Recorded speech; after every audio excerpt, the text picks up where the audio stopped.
Hello everybody, it is Anna, it is Brony time, and welcome back to Let's Play Ace Attorney Investigations.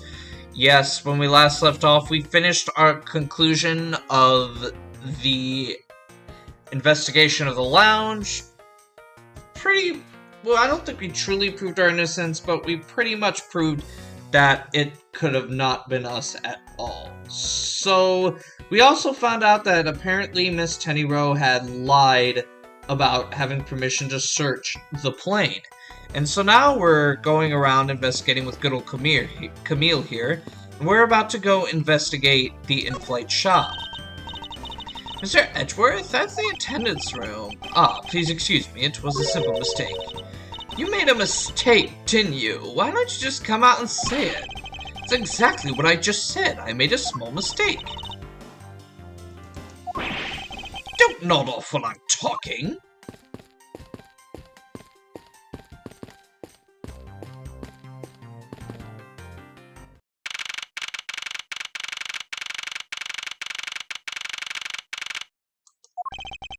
So this is the in-flight shop. It's quite a mess in here. You think? Guess I'll have to clean things up then.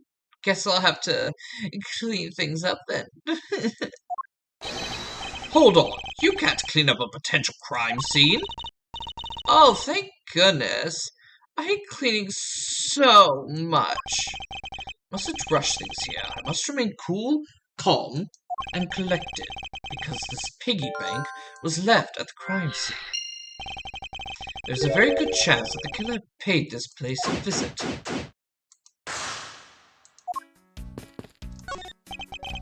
This is a wide selection of souvenirs for sale in these display cases. You know what I'd suggest? Sorry, but I have no intention of buying souvenirs on this trip. Okay, then how about you buy something for me then, as a present? I can't think of a single reason why I'd want to buy you anything. But I had my eye on that pendant for such a long time. Try paying some attention to me when I ask you something, and then we'll talk.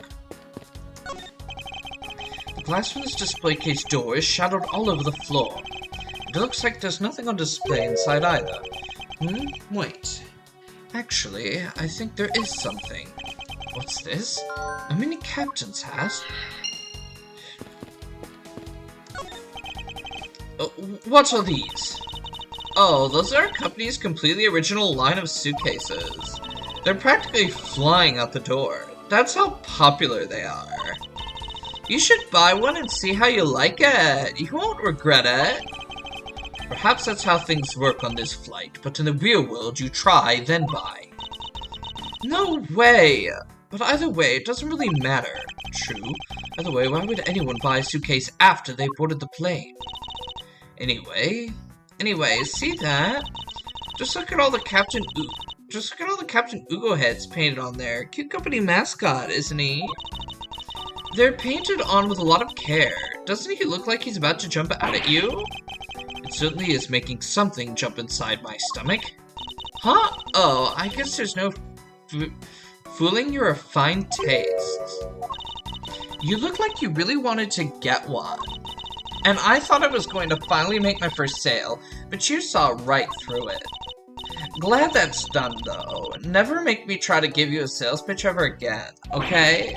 But I never showed any interest in it to begin with. It really is pretty horrible, isn't it? You want to know something? This suitcase was designed by Miss Rhoda. Miss Tennyrow designed these. Yeah, it was a company-wide contest. Well, it does have a very sharp design sense. Haha, sharp. Like stinky sharp cheddar, maybe.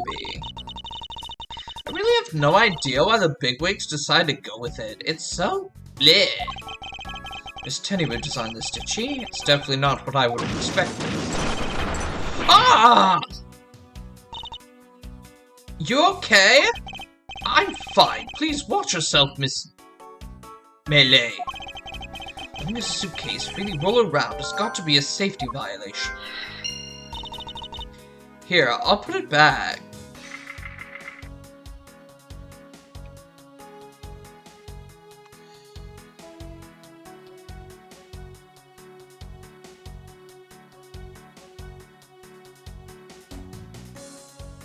Hmm.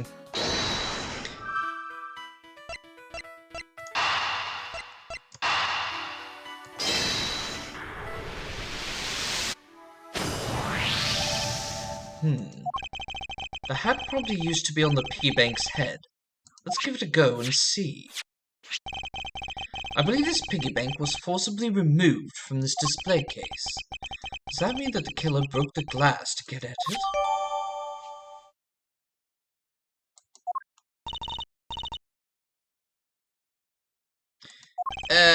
Really? Don't tell me you don't know what things go where in this shop. Well, I don't. Miss Rhoda's in charge of this place. So come on, how should I know anything? I sense that further inspection of this display case is needed.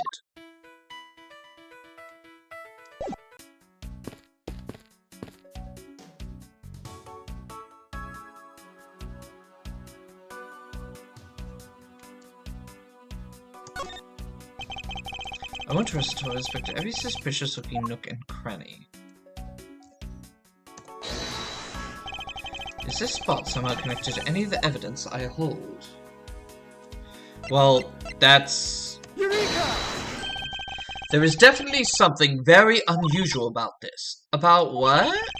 If the killer had broken the glass to get at the Captain Ugo Bank, there should be shards of glass inside the case itself. Oh, I see. Yeah, I guess it'd be like that. However, there's not a single piece of glass inside the display case. Nope, no there isn't. Which means that the glass was broken from the inside out. The piggy bank must have fallen over from the turbulence and right through the glass. Yeah, that's for sure. There's so much glass all over the floor. I'm willing to bet this hat was knocked off its head at the time, too. Eh? That's nice. Which leads me to believe that the killer took the Captain Ugo Bank from here after the turbulence.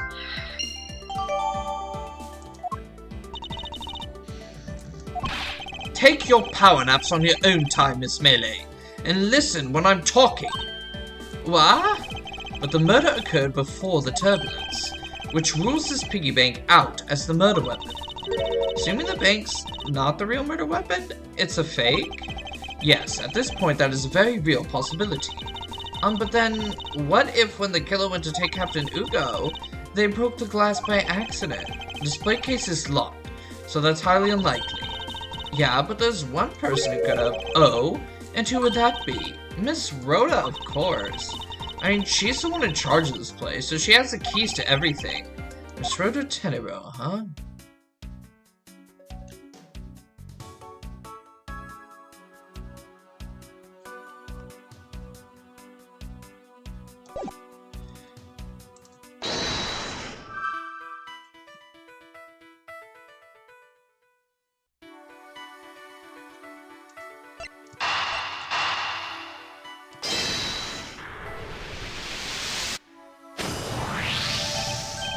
Yes, there is definitely something wrong here. What's with the sudden yelling?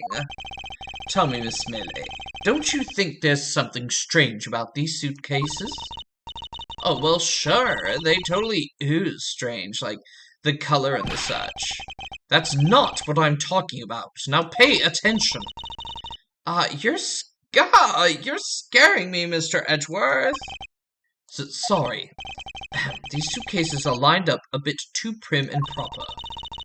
Yeah, they look a bit uptight, don't they? But I guess they take after their creator.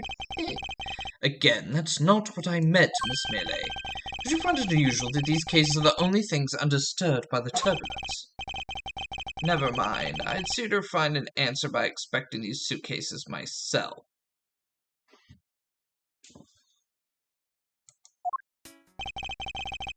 On closer inspection, they really are quite hideous. Gee, I wonder how Miss Rhoda would react if she heard what you just said. Hold on a second, guys. I'll be back.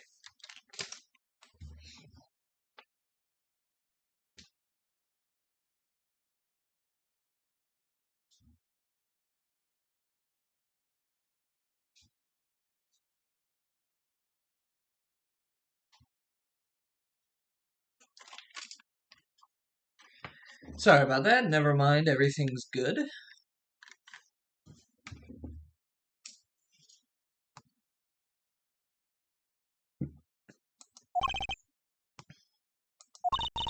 What's wrong? She makes a good point. It be wise for me to watch what I say out loud. What's this? I thought it's something that's not quite right. What is so unusual about this suitcase?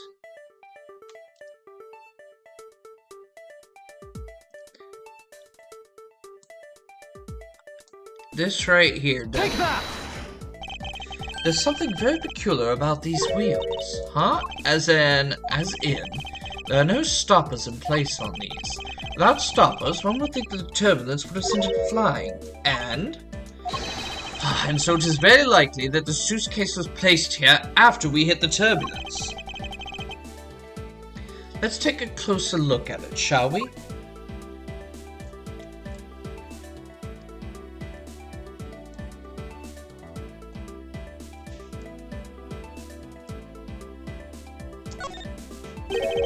What's this? The wheel's completely covered in something. This color and the scent. It appears the substance in question is grape juice. But why would there be juice on the wheel of a suitcase?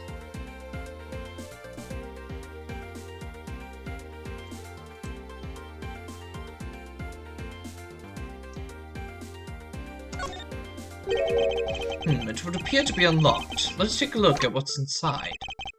A piece of cloth. And it's soaked with blood. Ah, it's blood!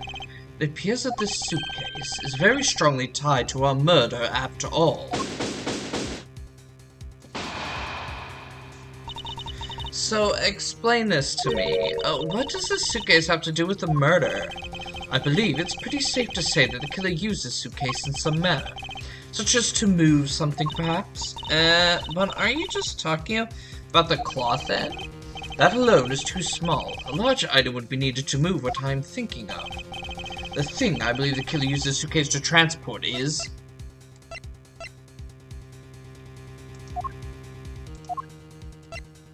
the body. Or at least something.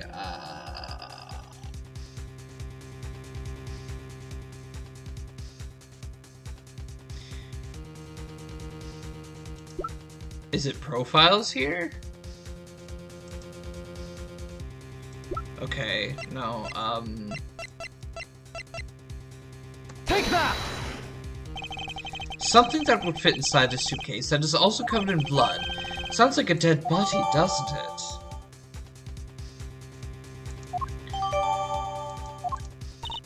But, in light of this, I'd say that Mr. Hicks was moved to the elevator from someplace else, which means that the murder was committed in an entirely different location. So you're saying that after moving the body into the elevator, the killer brought the suitcase in here and just left it? Exactly. What is it? Nothing. Just that I was thinking about what Miss Rhoda said about coming here for something. Excuse me, Mr. Edgeworth. I wanted to give you a bit more time, but I'm afraid I wasn't able to convince the captain. I'm very sorry, Mr. Edgeworth, but the captain feels that he has allowed you ample time.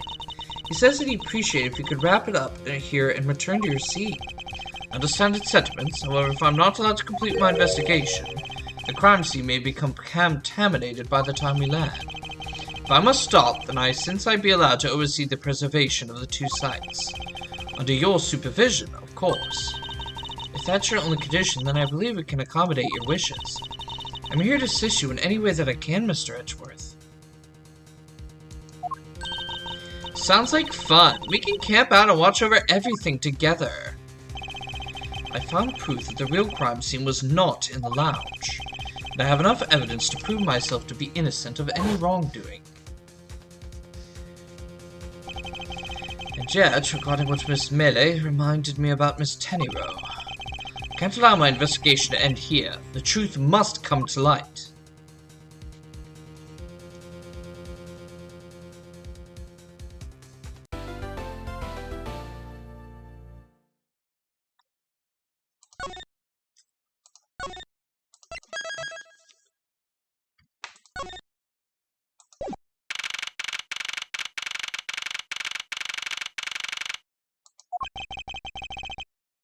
Oh my god. Look who it is. Good old Salmonella. I know that once we had landed, I'm supposed to let the local police take over. Thanks to Miss Tenniel and Miss Mayday, I was able to preserve the crime scene. But I just can't shake it. I was able to talk with Miss Tenniel in private. So I'm left wondering just what was she up to? Why did she do what she did? There must be a way for me to continue my investigation.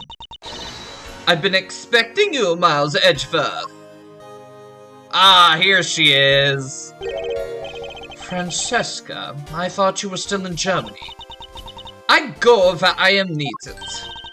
And wherever there are criminals to be caught. Her name is Francesca von Karma, the daughter of my mentor Manfred von Karma. She, like myself, is a prosecutor. Are you heading up this case? It would be a bit of a relief if you are. Don't try to flatter me, Miles Edgeworth. I'm placing you under arrest. What? It's quite frustrating, actually. I had hoped to exact my revenge upon you in a different venue. But I'll have to take what I can get. I never thought I'd see the day when a disciple of the House of Von Karma would become a criminal. Have you no shame? Wait, it has all been a big misunderstanding. I didn't kill the victim. A misunderstanding. I heard all about the murder over the police radio from the captain himself.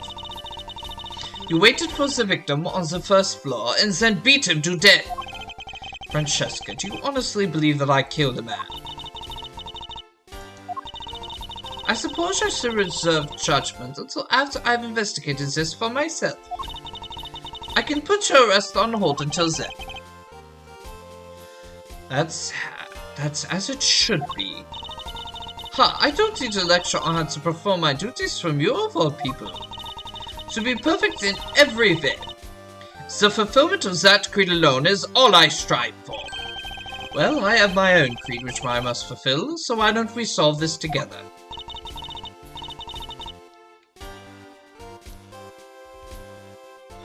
I have to get going. The crime scene awaits. Don't you dare leave town. Trust me, I had no intention to. Detective Gumshoe. Yes, sir. Too slow. Ah! Listen up. I am leaving you in charge of watching this man. Don't mess up, understand? Mr. Edgeworth, I'm supposed to guard him? A simple yes or no, detective. Yes, sir. Understood, sir. You just leave it to me. Miles Edgeworth, if you interfere with my investigation, I'll arrest you on the spot. Are we clear? Now then, if you'll excuse me. Good to see you again, Mr. Edgeworth, sir. Boy, am I glad to see you're okay. Thank you, detective.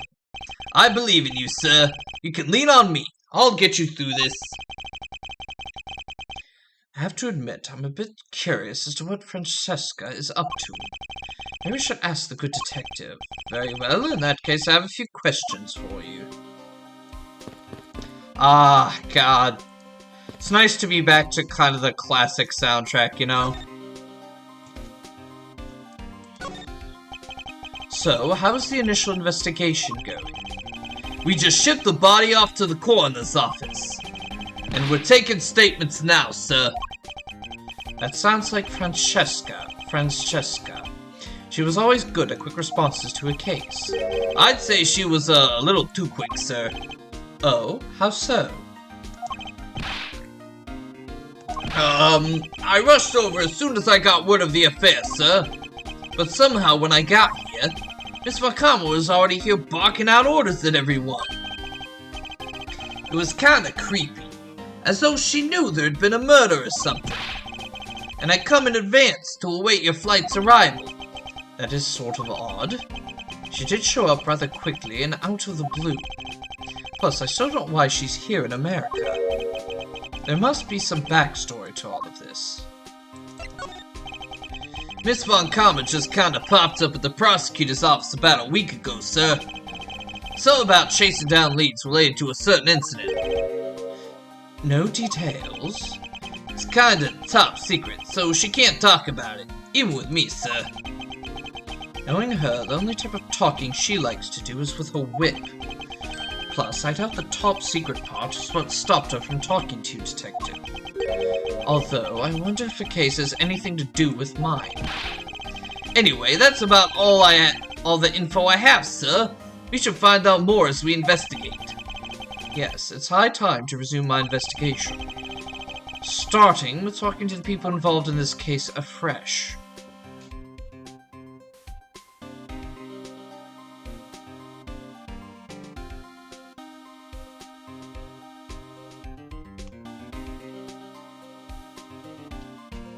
Alrighty, back we go.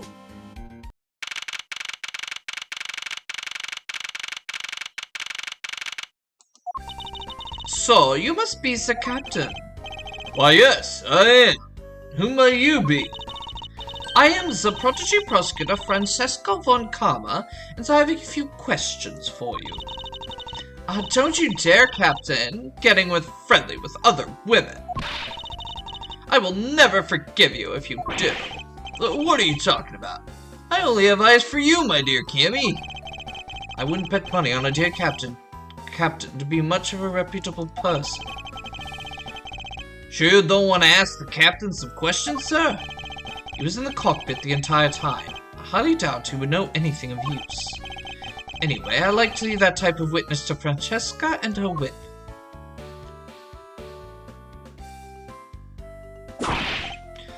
Ah!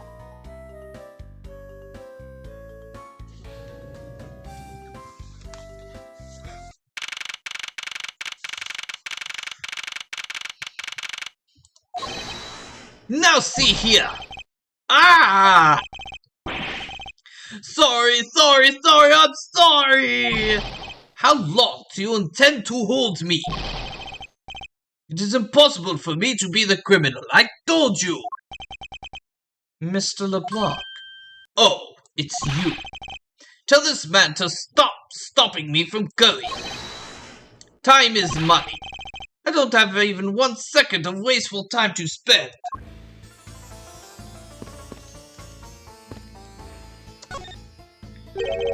Did you finish taking a statement yet? Yep, all done, sir.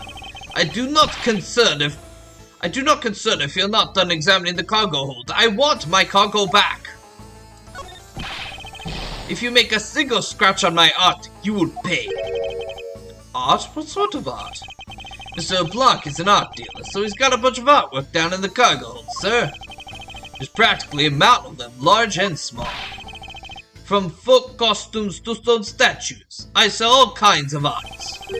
Folk costumes? Speaking of which, Mr. LeBlanc's hat kind of looks like that other piece of cloth.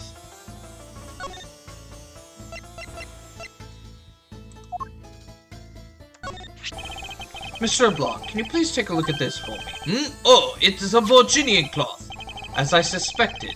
Your hat is made of the same material, I suppose. Yes, of course. This fabric is so famous, orders come from over the seas for more. Then this is the cargo you were talking about earlier? No. My cargo this time is many gigantic. You, detective, when can I have my cargo moved? You can get your cargo back when we're done investigating, pal. The stubbornness of you police. It is no good. And it is no good that attendant refuses to exit the attendant's room too. That attendant? I wonder if he's talking about Miss Tennyrow.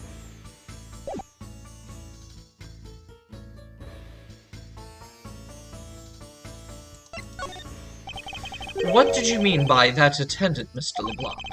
She was taken into the attendant's room for her interview. And then they still have not come out. They make no sign of coming out either. I was finished with my own interview much earlier, quicker than her. Why is Miss Tennyrow's interview the only one that's taking up so much time? Miles Edgeworth, You've forgiven free rein to examine the plane, weren't you? Yes, I was able to obtain the cooperation of the flight attendants. Speaking of attendants, I'd like to speak with Miss Tennyrow. I wonder if you might grant me permission to enter the flight attendant's room. Before I do, you still have yet to clear up a few issues surrounding your own circumstances. I understand. You may have tricked those attendants with your sophisticated talking, but you can't pull the wool over my eyes, Miles Edgeworth.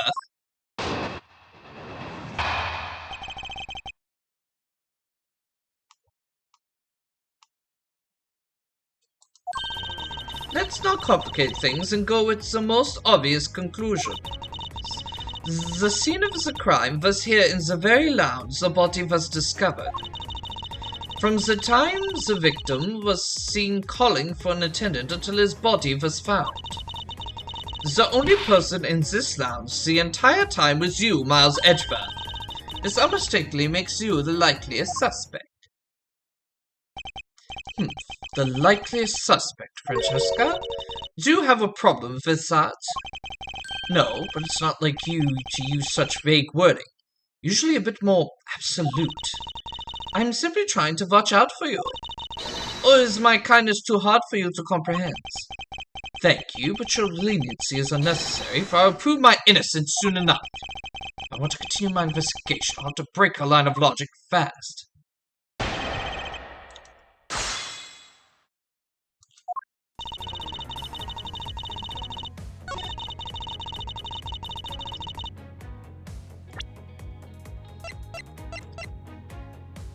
Objection! Francesca, I believe your testimony just now conflicts with this piece of evidence.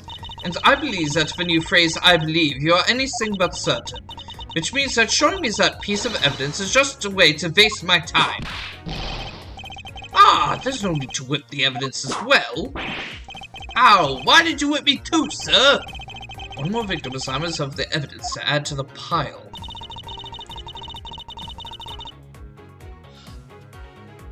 I presented the wrong piece of evidence. I meant to present this. Objection!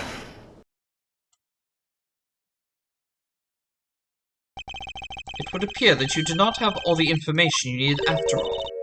And what does that mean? I found a nice piece of evidence just before I was forced to stop investigating. A piece that proves that the body was moved from a different location. The killer used this suitcase to move the victim's body. Meaning the real scene of the crime is not this lounge at all. Now, who's the one rashly jumping to conclusions? Excuse me. All you did was find this piece of cloth inside the suitcase. That doesn't prove that the body was moved. It could be that the killer simply chose that suitcase as a good place to hide the cloth. I expected you would come to that conclusion. It would seem I can't escape that easily. You should know better than that. A Von Karma is perfect in every way. Ah, but did you know that the killer definitely wheeled the suitcase around at some point? As if there is proof of that. Where's the proof that this suitcase was moved around?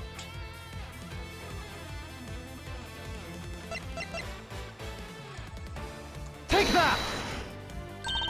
The spilled grape juice in front of the elevator?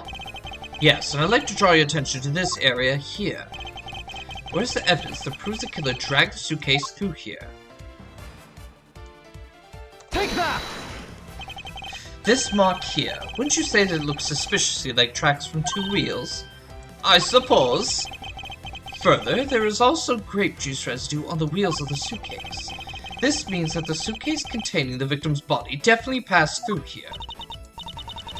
I suppose this means that the killer did move the victim's body from somewhere else. I'm glad you come to your senses.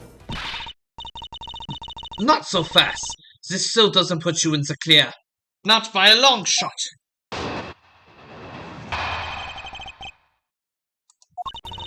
You prepared yourself and acquired the piggy bank before the plane hit that turbulence. And then you waited for the victim in the lounge where you beat him to death.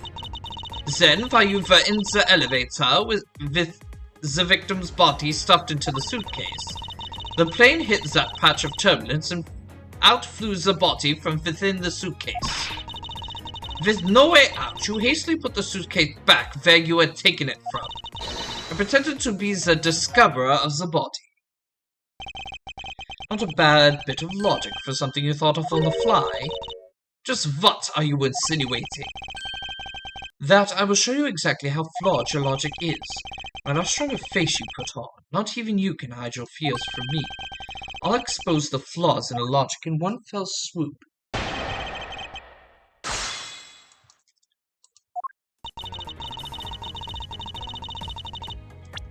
Girl. Objection! The fact that you took this piece of evidence into account in your testimony is to be commended. Your legal prowess is certainly something to be feared. Evidence and logic, essential tools that those who would stand in the courtroom must learn to master. But what if there was a fake piece of evidence thrown into the mix? A fake? This Captain Ugo Piggybank is just such a fake. It is not the real murder weapon. What? The timing of when the bank was taken from the shop is important. It was taken for after the turbulence had occurred. But then, what about the blood of the bank? What do you make of that? I assume it was added after the murder when the killer fabricated this weapon. Looking at it this way, the killer basically did 3 things after the turbulence. After exiting the elevator, the killer brought the suitcase to the shop and left it there. The killer then proceeded to pick the bank up off the floor and took it to fabricate a fake murder weapon by hitting the victim on the head. Finally, the victim's wallet was planted on my personage in my pocket, to be precise. Everything was done so that I would be framed for the murder of Mr. Ackby Hicks. You there! Yes, ma'am! Other than this piggy bank, was anything else resembling a murder weapon found? We didn't find anything in this lounge or in the shop that could be used as one, ma'am. Most of the items that could have been used were broken during the turbulence. And the remaining items all tested negative for any trace of blood. I see. Well, Miles Edgeworth, it appears your stall tactics are at an end. But it's possible that it's just hidden somewhere, sir. Hey! If the criminal had wanted to hide a weapon in a safer place, I'd think the weapon would have been hidden in the same place as the bloody cloth.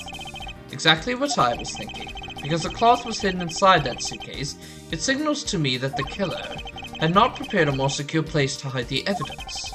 Which means that the real murder weapon is either still in the murder's personage, or is still at the real crime scene.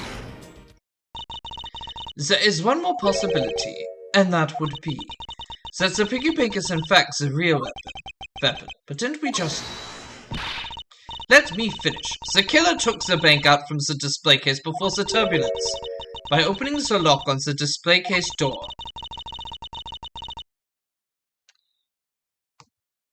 And it was at that time that the glass pane in the door was broken. I'd say that's a perfectly reasonable line of reasoning, wouldn't you? Let's see, so that means that the killer had the key to the display case. Francesca, the person you're talking about. Not so fast. I'm not finished. The person I'm talking about also committed another sin. She tricked the captain and granted you permission to conduct your investigation. Yes, it is a sin of lying. Speaking of which, I recall that you also wish to speak with her. Yes, very well. Permission granted. But only if I can sit in on your interrogation. Do we understand each other? I have no intention of interrogating her, but you are welcome to accompany me if you so wish. Miss Tenero is in the flight attendant's room. Let's move. Well, we will do that next time. Sorry about it, went a few minutes over. I really wanted to get to an actual good stopping point in the game. But yes, so here we are. Francesca is back. And we're about to go talk Miss Tenero, but that'll be done next time. Thank you for watching. Please leave a like, comment, and subscribe to more content, especially Miles Edgeworth Investigations. Also, make sure to share this video far and wide so we can have it reach more eyes. And I will see you all next time.